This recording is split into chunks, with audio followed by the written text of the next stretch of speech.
Data मेरे पास यानी अब परसेंटेज में बताया था मेरे को कि 80% शायद करीब रिफंड कर दिया है उन्होंने, परसेंटेज में बताया था, ऐसा टोटल नंबर नहीं बता पाएंगे। फ्लाइट डिले होने का कारण मैंने बताया, जैसा कि पहले एफडीटीएल जो नियम है वो डीजीसीए ने लागू किया।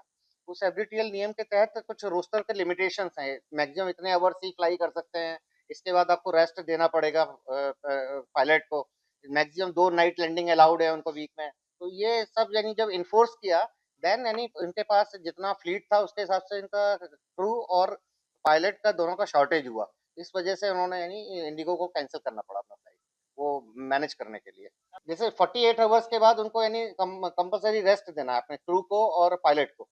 वो पहले शायद नहीं कर रहे होंगे, ये अभी उन्होंने मैंडेटरी कर दिया डीजीसीए ने, तो इसलिए उनका शॉर्टेज हुआ और उन्होंने उतना रिक्रूटमेंट करके नहीं रखा था पहले से। 1 साल पहले से उनको ब्रीफ कर दिया गया था, लेकिन उन्होंने यानी इस चीज़ का यानी संज्ञान में नहीं लिया इसको, और यानी रिक्रूटमेंट वगैरह जो उनको प्रॉपर करने थे वो उन्होंने किए नहीं अपने फ्लाइट पूरा चलाने के लिए।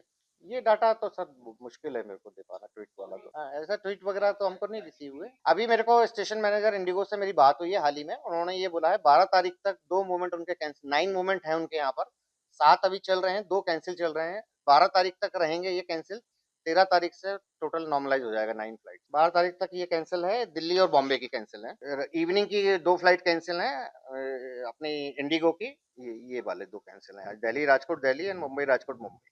इन जनरल आप पूछोगे तो मोनोपोली तो किसी भी मार्केट में किसी भी बिजनेस की होगी तो केओस कर ही सकता है वो। बिल्कुल बिल्कुल, इसमें मैं एग्री करता हूँ इस चीज को कि मोनोपोली की वजह से ही, इसी मोनोपोली को हटाने के लिए मेरे ख्याल से गवर्नमेंट ऑफ इंडिया भी एक्शन ले रही है, जो आप लोगों ने भी पढ़ा होगा कि 10% इनके रूट्स अभी बंद किए जा रहे हैं, खासकर जहां पर और अदर एयरलाइंस भी ऑपरेट कर रही हैं वहां पे इनका 10% मूवमेंट यानी रिड्यूस किया जाएगा अभी इंडिगो का, और अदर अदर एयरलाइंस को वो यानी स्लॉट दिए जाएंगे। ये अभी हमारे पास डाटा नहीं मिला है हमको।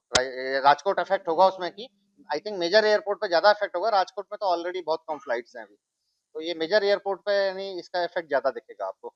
सर ये वाला मुद्दा अभी इस वाली मीटिंग में नहीं उठाया ना, ये थोड़ा सा मैटर अलग है। वाईफाई वैसे हमारे यहाँ चल रहा है, हम रोज चेक करवाते हैं वाईफाई का, कभी स्पेसिफिक किसी पैसेंजर का इशू आता होगा मोबाइल में तो आता होगा, अदरवाइज मैं खुद उसका इंचार्ज हूँ वाईफाई जो ऑर्गेनाइज जो यानी सेक्शन देता है, तो हमने बीएसएनएल से सब्सक्राइब किया हुआ है ये सर्विस, और काफी उसको एफआईडीएस पे डिस्प्ले किया हुआ है प्रोसीजर उसका, और यानी प्रोसीजर रखा भी हुआ है वहाँ। बाकी मे आई हेल्प यू से भी उनको हेल्प दी जाती है, तो वाईफाई का इस तरह से कोई इशू है नहीं, हम डेली चेक करवाते हैं वाईफाई का।